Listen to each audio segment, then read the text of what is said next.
அனைவருக்கும் வணக்கம். நான் உங்கள் வாசுதேவன் பேசுகிறேன். மீண்டும் இந்த காணொளி காட்சியின் மூலம் உங்கள் அனைவரையும் சந்திப்பதில் நான் மிக்க மகிழ்ச்சி அடைகிறேன். நம்ம ஸ்கூல் பிள்ளைங்க என்னதான் வருஷம் ஃபுல்லா மாங்குன்னு படித்தாலும் அந்த முழுசா மார்க் வாங்குறது அப்படிங்கிறது எல்லாருக்குமே அது அமைஞ்சிறது இல்லை. சில பேர் வருஷம் ஃபுல்லா படிக்கிற மாதிரியே தெரியும். ஆனால் வருஷ கடைசியில் பார்த்தீங்கன்னாக்கா குறைவான மார்க் தான் இருக்கும். சில பேர் படிக்காத மாதிரியே தெரியும், ஆனால் ஃபுல் மார்க் வாங்குவாங்க. அப்போ இதுக்கு பின்னாடி ஏதோ ஒரு சூட்சமும் இருக்கு. நமக்கும் தெரியாத ஒரு அந்த கலை, அந்த மதிப்பெண் வாங்குற அந்த கலைங்கிறது ஏதோ ஒன்று இதுக்குள்ள ஒளிஞ்சிருக்கு. அதாவது படிச்சவங்க எல்லாருமே சென்டம் வாங்கிறதுன்றது இல்லை. ஆனால் சென்டம் வாங்குறவங்க கிட்ட ஒரு தனி திறமை, அந்த தனித்துவம் கண்டிப்பா அது இருக்கத்தானே செய்யுது. அப்படி இருந்தா தானே ஒரு எல்லா ஆங்கிள்லயுமே ஒரு பேப்பர் குவாலிஃபை ஆகி அந்த சென்டம்ங்கிற ஒரு அந்த நிலையை அடைகிறாங்க.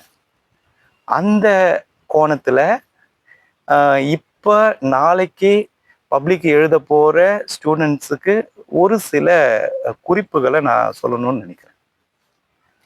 இப்போ கடைசி நிமிஷத்துல இதை பார்த்துட்டு போய் இதை அப்படியே ஃபாலோ பண்ணி எழுதுனா மார்க் வந்துரும்னு சொல்ல முடியாது. ஆனால் இந்த வீடியோ அடுத்து வர்ற ஜென்ரேஷனுக்கோ இல்லை இதிலிருந்து ஏதாவது ஒரு சின்ன பாயிண்ட் தெரிஞ்சுக்கிட்டோ பயன்படலாம் இல்லையா?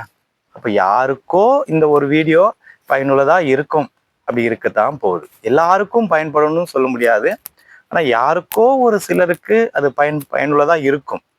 ஸோ அந்த வகையில் தான் இந்த வீடியோவை நான் இப்போ போடுறேன். இப்போ இந்த எக்ஸாமுக்கு படிக்கிறதுங்கிறது ஒரு கலை. அதை நம்ம அனுபவிச்சு ரசிச்சு ருசிச்சு அதை செய்யும் பொழுதுதான் அதுல ஒரு முழுமையை நம்ம அடைய முடியும். அப்போ நம்ம படிக்கிறதே ஒரு கலை.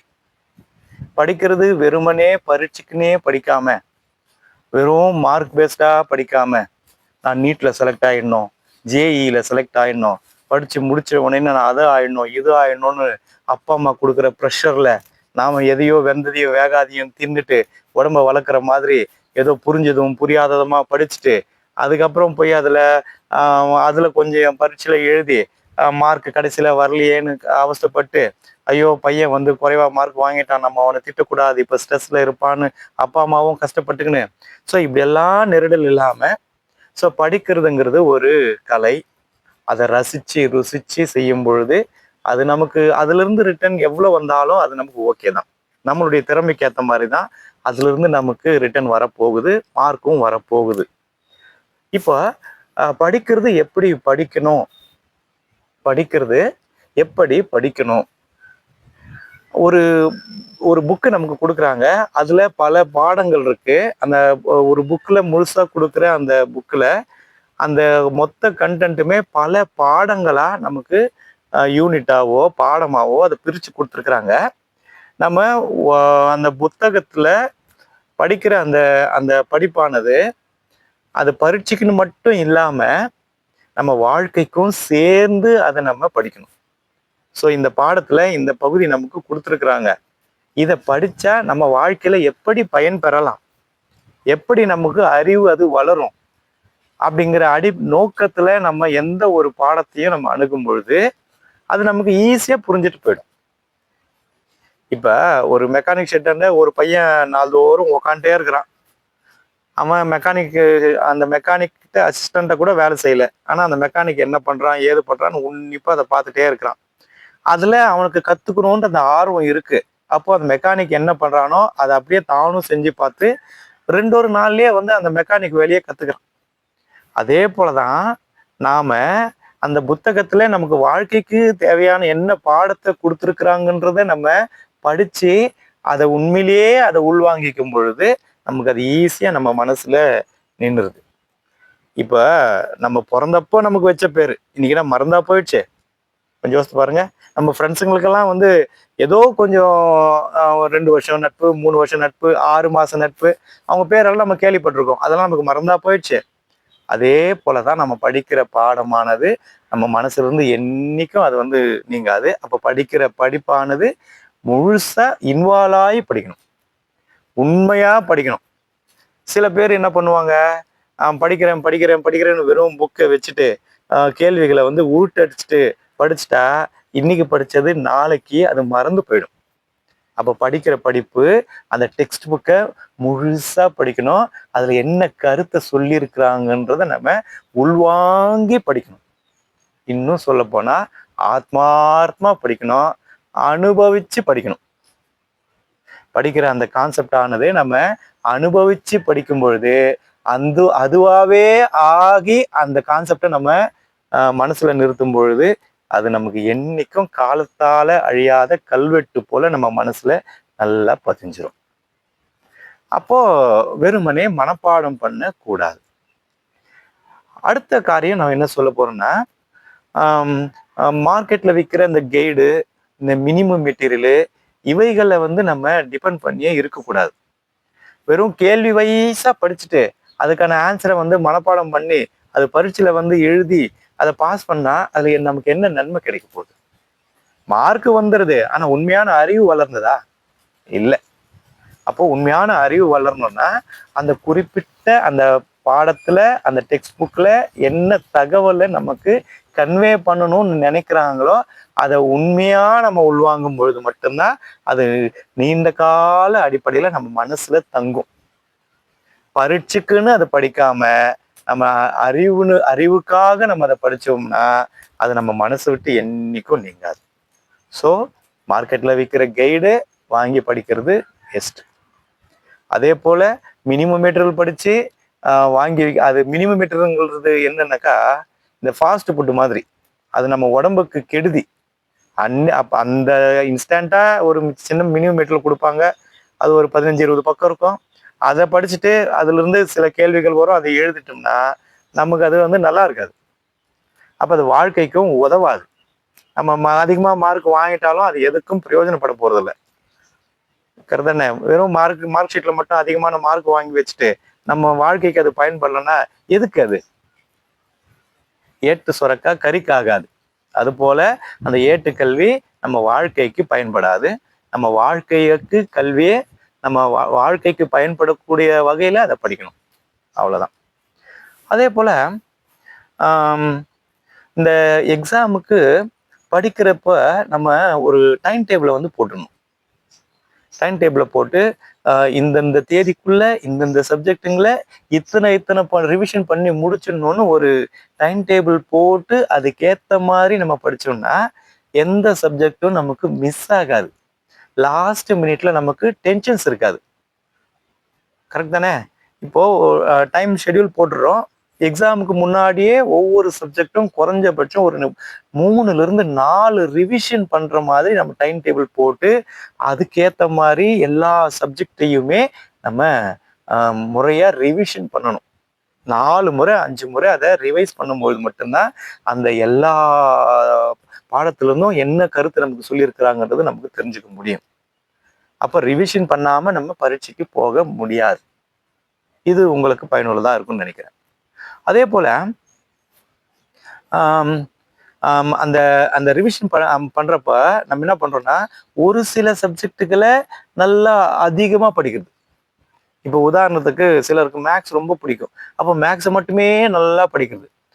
சோஷியல் சயின்ஸா அது ரொம்ப ட்ரைப்பா, அதை விட்டுடலாம் அப்படின்னு சோஷியல் சயின்ஸுக்கு லெஸ் இம்பார்ட்டன்ஸ் கொடுக்குறது.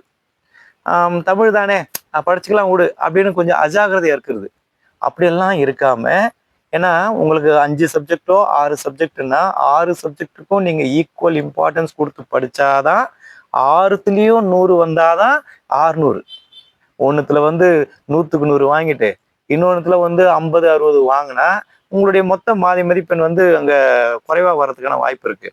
அப்போ நீங்க படிக்கிறப்ப டைம் டேபிள் போடுறப்ப எல்லா சப்ஜெக்டுக்கும் ஈக்குவல் இம்பார்ட்டன்ஸ் கொடுத்து நீங்க டைம் டேபிள் போட்டு அதுக்கேற்ற மாதிரி ப்ரிப்பேர் பண்ணி ரிவிஷன் பண்ணிட்டு அப்புறமா தெளிவா நீங்க பரீட்சை ரூமுக்கு போனீங்கன்னா தான் நல்ல மார்க்கை நீங்க வாங்கி நல்லா நீங்க பாஸ் பண்ண முடியும். அதே போல நீங்க நல்லாவும் படிச்சிட்டீங்க, நல்லா ரிவிஷன் போட்டு 3 ரிவிஷன் 4 ரிவிஷனும் படிச்சிட்டிங்க. இப்போ நீங்கள் எக்ஸாமுக்கு போகிறீங்க.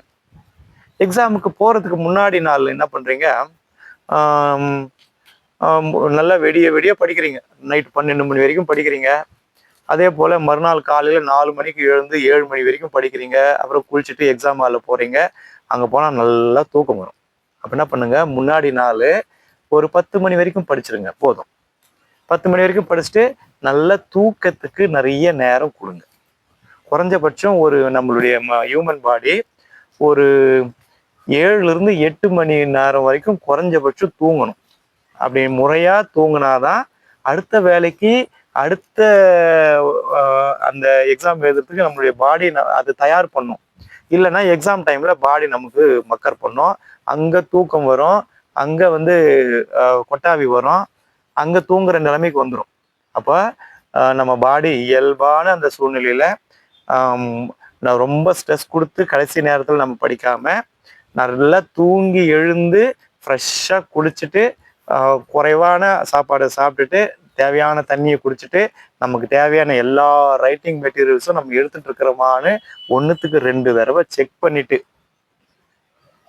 அங்கே எக்ஸாம் ஹாலில் போயிட்டு ஐயோ நான் பேனா விட்டுட்டு வந்துட்டேனே, ஐயோ நான் பென்சில் விட்டுட்டு வந்துட்டேனே, எனக்கு ஸ்கேல் இல்லையே, எரேசர் இல்லையே, அக்கம் பக்கத்தில் இருக்கிறவனே சுரண்டிட்டு அதனால டைம் வேஸ்ட் பண்ணி அதனால மன உளைச்சலாகி அப்படிலாம் நம்ம டைம் வேஸ்ட் பண்ணணும்னு அவசியமே இல்லை.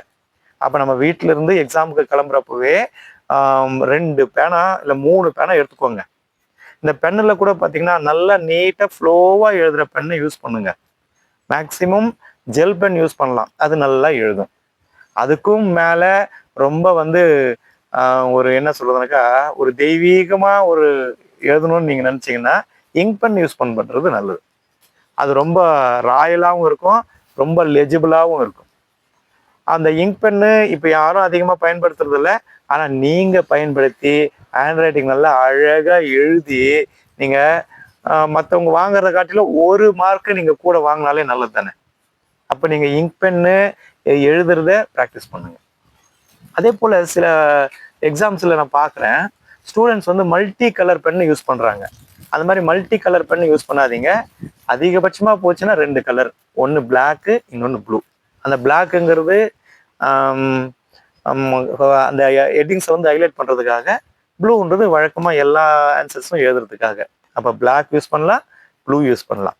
அதே போல் இன்னொரு காரியம், பரீட்சையில் எழுதும்பொழுது எல்லா கேள்விகளுக்கும் ஈக்குவல் இம்பார்ட்டன்ஸ் கொடுக்கணும். இப்போ ஒரு 2 மார்க் கேள்வின்னு எடுத்துங்களேன். ஒரு கேள்வி 4 வரி எழுதிட்டு இன்னொரு கேள்வி 1.5 வழியில் எழுதி வச்சா அங்கே மார்க் குறையறதுக்கான வாய்ப்பு இருக்கு. அப்போ ஒரு 2 மார்க் கேள்வி 4 வரி எழுதுறீங்கன்னா அங்கே அந்த 2 மார்க் கேள்வி எல்லாமே 4 வரியா தான் இருக்கணும். அதே போல 3 மார்க் கேள்வி ஒரு 6 வரி எழுதுறீங்கன்னு வச்சுங்க, எல்லா 3 மார்க் கேள்வியும் 6 வரி வர்ற மாதிரியே பார்த்துக்கோங்க. ஒரு 5 மார்க் கேள்வி ஒரு 2 பக்கம் எழுதுறீங்கன்னா எல்லா 5 மார்க் கேள்வியும் 2 பக்கம் வர்ற மாதிரி பார்த்துக்கோங்க. இன்னும் சில ஸ்டூடெண்ட்ஸ் பண்ற தப்பு என்னன்னா, ஆர்வ கோளாறுல ஒரு 5 மார்க் கேள்வி நல்லா படிச்சிருப்பீங்க, அதை எடுத்த உடனே அப்படியே அப்படியே திரைக்கதை வசனம் டைரக்ஷன்ற மாதிரி ஒரு 5 பக்கம் 6 பக்கத்துக்கு நீல நீல எழுதி மொத்த டைமையும் அந்த ஒரு கேள்விக்கு ஸ்பெண்ட் பண்ணி ஒரு 3/4 மணி நேரம் 1 மணி நேரம் அந்த கேள்வியே மாங்குன்னு எழுதிட்டு திரும்பி பார்க்கும்போது பார்த்தீங்கன்னா 1 மணி நேரம் முடிஞ்சு போயிருக்கும். அப்போ அதுக்குன்னு 5 மார்க் தான் கொடுக்க போறாங்க. அந்த 5 மார்க்குக்கு எவ்வளோ டைம் நீங்கள் அலாட் பண்ணணுமோ, எவ்வளோ எழுதுறமோ அவ்வளோ கண்டென்ட்டும் அவ்வளோ டைமும் நீங்கள் அதுக்கு அலாட் பண்ணால் போதும். ஸோ உங்களுக்கு தெரியுதேன்றதுக்காக அதிகமாகவும் ஒரு கேள்வி எழுதிட்டு அடுத்து வர 5 மார்க் கேள்வியை அரை பக்கத்துக்கோ 1 பக்கத்துக்கோ எழுதி வச்சா அங்கே மார்க்கு குறையறதுக்கான வாய்ப்பு இருக்கு. அப்போ மார்க்கு குறையாம நீங்கள் முழுசாக வாங்கணும் அப்படின்னா எல்லா கேள்விக்கும் ஈக்குவலான டைமும் ஈக்குவலான இம்பார்ட்டன்ஸும் நீங்கள் கொடுத்து எழுதும்போது மட்டும்தான் நீங்கள் ஃபுல் மார்க் அப்படியே நீங்கள் வாங்க முடியும். அதே போல் நீங்கள் சைக்கலாஜிக்கலாகவே நீங்கள் அந்த எக்ஸாம் பேப்பர்ஸை இவாலுவேட் பண்ணுறவங்கள நீங்கள் உங்கள் பேப்பர் பக்கம் அட்ராக்ட் பண்ணணும். உங்கள் பேப்பரை இப்படி எடுத்து பார்க்கும்போதே இந்த பேப்பர் சென்டம் வர்றதுக்கான வாய்ப்பு இருக்குது அப்படின்னு ஒரு நல்ல இம்ப்ரெஷனை நீங்கள் ஃபர்ஸ்டே கிரியேட் பண்ணணும். அப்போ அந்த இம்ப்ரெஷன் எப்படி வரும்னா, நீங்கள் போட்டிருக்கிற மார்ஜின்லேருந்து, நீங்கள் எழுதிருக்கிற அந்த ஸ்டைல்ல இருந்து, அதாவது 1 வேர்டுன்னா நம்பர் இருக்கு, அந்த ஒன் வேர்டுக்கான ஆப்ஷன் இருக்கு, ஆன்சர் இருக்கு. ஹேண்ட் ரைட்டிங் நீட்டா இருக்கு, அடித்தல் திருத்தல் இல்லாம இருக்கு, ஒயிட்னர்லாம் போட்டு அடிச்செல்லாம் வைக்காம நீட்டா ப்ரெசென்ட் பண்ணியிருக்கிறீங்க. கண்ணை பறிக்கிற மாதிரி ஆன்சர் இருக்கு. 20 ஒன் வேர்டுன்னா 20ம் கரெக்டா இருக்கு அப்படின்னா அந்த பிள்ளை சென்டம் வாங்குறதுக்கான வாய்ப்பு இருக்குதுன்னு மனசுலயே அந்த எவாலுவேட்டர் எக்ஸாமினர் முடிவு பண்ணிடுவார். அடுத்து வர கேள்விங்கெல்லாம் கொஞ்சம் முன்ன பின்ன இருந்தாலும் முழு மதிப்பெண்ணை போடுறதுக்கான வாய்ப்பு நல்லா இருக்கு. அப்போ உங்களுடைய ப்ரெசன்டேஷனால அந்த பேப்பரை எக்ஸாம் எவாலுவேட் பண்றவங்கள நீங்க அட்ராக்ட் பண்ண வேண்டியது உங்களுடைய பொறுப்பு. அப்போ நீட்டா எழுதுங்க, பியூட்டிஃபுல்லா எழுதுங்க, அழகா எழுதுங்க, நிறுத்தி நிதானமா பொறுமையா எழுதுங்க. ஓகேங்களா? 3 மணி நேரம் பரீட்சைன்னா 3 மணி நேரத்தையும் முழுசா பயன்படுத்துங்க. தெரிதுன்றதுக்காக அரைங்குறையமா அர்ஜென்டா எழுதி 2 மணி நேரத்திலேயே முடிச்சுட்டு 1 மணி நேரத்துல 1 மணி நேரத்தை நான் மிச்சப்படுத்திட்டேன்னு நீங்க பெரும் தட்டிக்காதீங்க. நீங்க எவ்வளவு டைம் நீங்க மிச்சப்படுத்துறீங்களோ அவ்வளவு மார்க் உங்களுக்கு குறைவா வரும். நான் ஏன் இதை உங்களுக்கு சொல்றேன் அப்படின்னா, அரசாங்கம் ஒரு நல்ல ஸ்டேட் ரேங்க் வாங்குற மாணவர்களை அந்த கொஸ்டின் பேப்பரை கொடுத்து எழுதி வச்சா அந்த மாணவர்கள் எவ்வளவு நேரம் எடுத்துப்பாங்களோ அந்த நேரத்தை கால்குலேட் பண்ணி தான் உங்களுக்கு 3 ஹவர்ஸ்ன்னு கொடுத்துருக்குறாங்க. அப்ப நீங்க அந்த கேட்டிருக்கிற கேள்விக்கான ஃபுல் கண்டென்ட்டையும் நீட்டா பதட்டப்படாம லெஜிபிளா எழுதுனீங்கன்னா அதுல ஒரு 10 நிமிஷம் 3 மணி நேரத்துல ஒரு 10 நிமிஷம் உங்களுக்கு மீறலாம். மற்றபடி 3 மணி நேரத்தையும் நீங்க முழுசா பயன்படுத்துற மாதிரி தான் உங்களுக்கு அந்த டைமையே செட் பண்ணி கொடுத்துருக்குறாங்க. கேள்வியும் அப்படிதான் வந்திருக்கு. அப்ப நீங்க டைமை மிச்சப்படுத்துறீங்கன்னா எந்த கேள்வியிலையோ நீங்க குறைவா எழுதிருக்கிறீங்க, எந்த கேள்வியோ நீங்க அரைங்குறையமா எழுதிருக்கிறீங்க, எந்த கேள்வியோ நீங்க பரபரப்பா எழுதிருக்கிறீங்க. அந்த பரபரப்பா எழுதுறதன் விளைவா அந்த கேள்வி எழுத வேண்டிய ஆன்சர்ஸ் எல்லாம் நீட்டா எழுதாம தெளிவா எழுதாம அரைங்குறையமா எழுதிட்டு வந்துக்கிறீங்கன்னு நீங்களே முடிவு பண்ணிக்கலாம். அப்ப நீங்க எவ்வளவு நேரத்தை மிச்சப்படுத்துறீங்களோ அவ்வளோ மார்க்கு குறைவா வர்றதுக்கான வாய்ப்பு இருக்கு. அதனால நேரத்தை எக்ஸாம்ல மிச்சப்படுத்தாதீங்க, முழு நேரத்தையும் பயன்படுத்துங்க. அதே போல நீங்க எக்ஸாமுக்கு போறதுக்கு முன்னாடியே எந்தெந்த கேள்விக்கு எவ்வளவு நேரம் 2 மார்க்கா 1/2 ஹவரா அப்ப 1/2 ஹவர் முழுசையும் 2 மார்க்கே அலாட் பண்ணுங்க. 1/2 ஹவர் 2 மார்க்கே முழுசா அலாட் பண்ணுங்க. அதே போல 45 மினிட்ஸ் வந்து 3 மார்க்கா அப்ப முழு 45 மினிட்ஸும் அந்த 3 மார்க்குக்கே நீங்க கொடுங்க. ஒவ்வொரு ஏரியாவுக்கும் நீங்க எவ்வளவு டைம் அலாட் பண்றீங்களோ அந்த நேரம் முழுசையும் அந்த ஏரியாவுக்கே நீங்க பயன்படுத்தும் போது நீங்க டைமை மிச்சப்படுத்த மாட்டீங்க. இப்போ ஒரு 5 மார்க் கேள்வி ஒரு 10 நிமிஷத்துல எழுதணும் அப்படின்னா எல்லா 5 மார்க் கேள்வியும் 10 நிமிஷம் கொடுக்கும் நீங்க. புரியுதுங்களா? அப்போ டைமை வந்து நீங்க மிச்சப்படுத்தாம அந்த டைம் மேனேஜ்மெண்ட்டை கரெக்டா பிளான் பண்ணி எந்தெந்த கேள்விக்கு எவ்வளவு இம்பார்ட்டன்ஸ் எவ்வளவு டைம் அலாட் பண்ணணும்னு நீங்க பிளான் பண்ணி அந்த எக்ஸாம்ல நீங்க அந்த கரெக்டா எக்ஸிக்யூட் பண்ணீங்கன்னா தான் உங்களுக்கு முழு மதிப்பெண் வரும். அது சரி, ஒரு 10 நிமிஷத்துக்கு முன்னாடி முடிச்சிட்டிங்கன்னா அந்த 10 நிமிஷம் நீங்க எதுக்கு பயன்படுத்தணும்னா எழுதுனது எல்லாமே சரியா இருக்குதான்னு 1க்கு 2 தடவை ரிவைஸ் பண்ணுங்க. ஒன் வேர்ட்ல ஏதாவது மிஸ்டேக் ஆயிருக்கா, எழுதின 2 மார்க் 3 மார்க் 5 மார்க்ல ஏதாவது நம்ம மிஸ்டேக் பண்ணிட்டு இருக்கிறோமா, முக்கியமான பாயிண்ட்ஸ் எல்லாம் மிஸ்டேக் பண்ணிட்டு இருக்கிறோமான்னு நீங்க 1க்கு 2 தடவை ரிவைஸ் பண்ணுங்க. சப்போஸ் ஏதாவது ஒரு ஆன்சர் வந்து தப்புன்னா அதை சும்மா போட்டு இங்கி போட்டு மூழ்கி வைக்காதீங்க. ஜென்டலா அதுக்கு மேல ஒரு கோடை போட்டுட்டு அதுக்கு மேல அந்த ஆன்சரை அதே தோணியில எழுதி காட்டுங்க. அப்போ ஆன்சர் வந்து அங்க அடிச்சிருக்கிறீங்கன்றத புதுசா மேக்னிஃபை பண்ணி அந்த எவாலுவேட் பண்றவங்களுக்கு நீங்க காட்டக்கூடாது.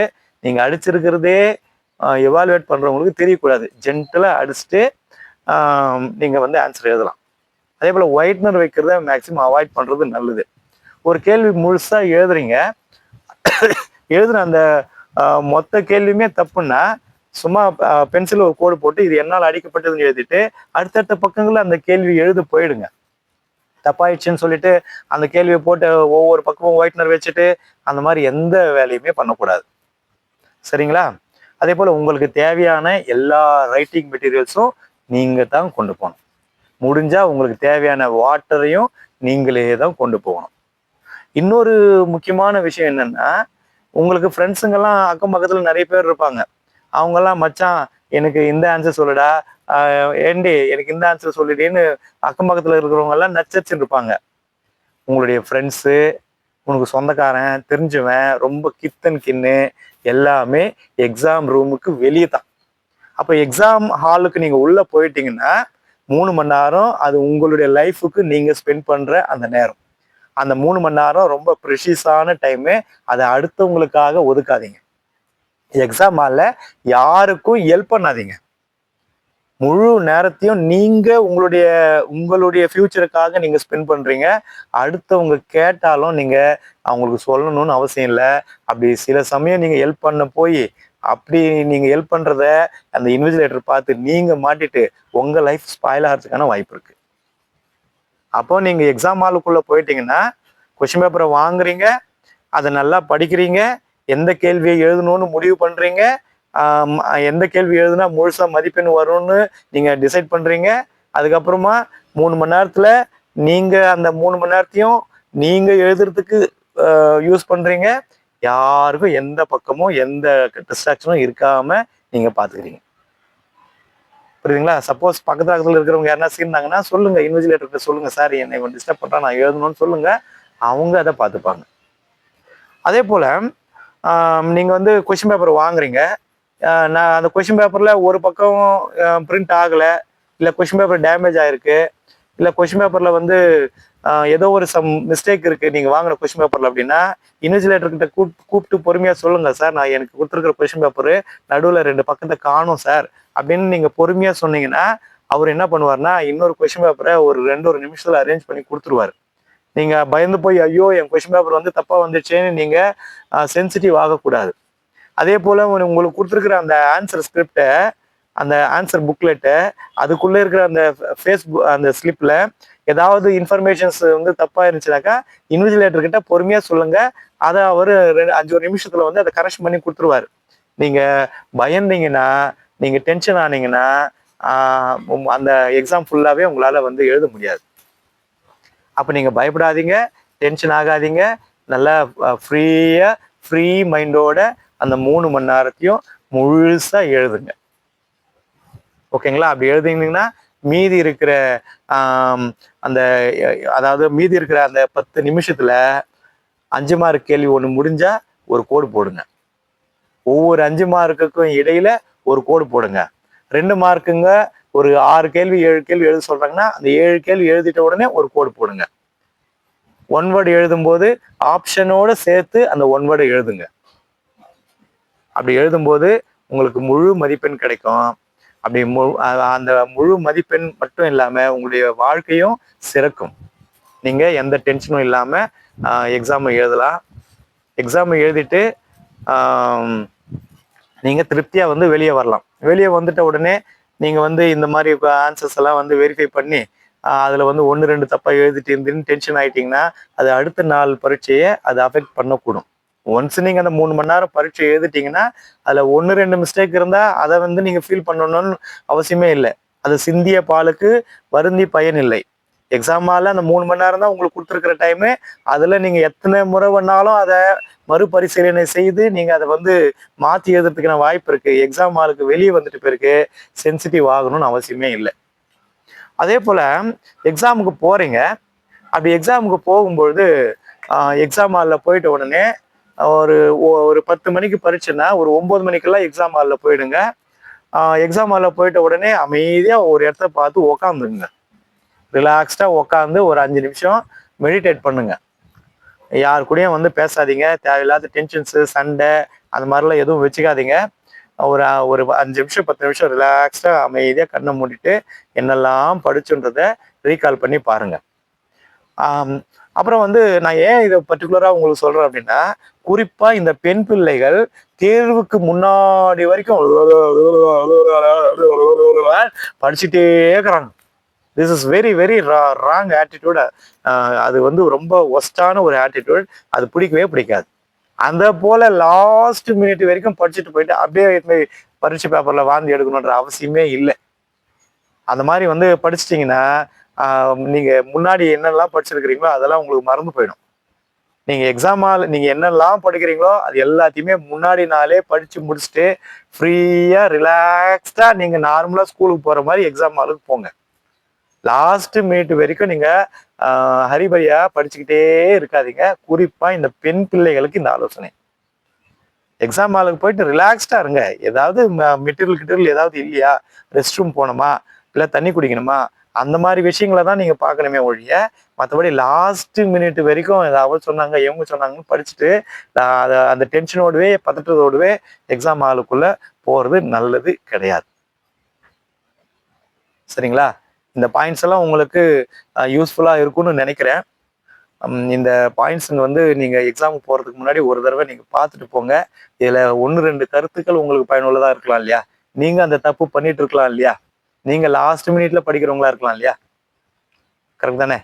அப்போ அந்த தப்பெல்லாம் நீங்க எக்ஸாம் நாளைக்கு போற அந்த எக்ஸாம்ல நீங்க பண்ணாதீங்க. ஓகேங்களா? இந்த காணொலி காட்சி உங்களுக்கு பயனுள்ளதா இருக்கும் என்று நான் நினைக்கிறேன். இந்த காணொலி காட்சி உங்களுக்கு பிடித்திருந்தால் இதை ஷேர் பண்ணுங்க, லைக் பண்ணுங்க, சப்ஸ்கிரைப் பண்ணுங்க, மறக்காம பெல் ஐக்கானை தட்டுங்க. இதுவரை இந்த காணொலி காட்சி பொறுமையோடு பார்த்த உங்கள் அனைவருக்கும் மீண்டும் ஒரு முறை நன்றி பாராட்டி உங்களிடமிருந்து விடைபெறுவது உங்கள் அன்பு வாசுதேவன். நன்றி, வணக்கம்.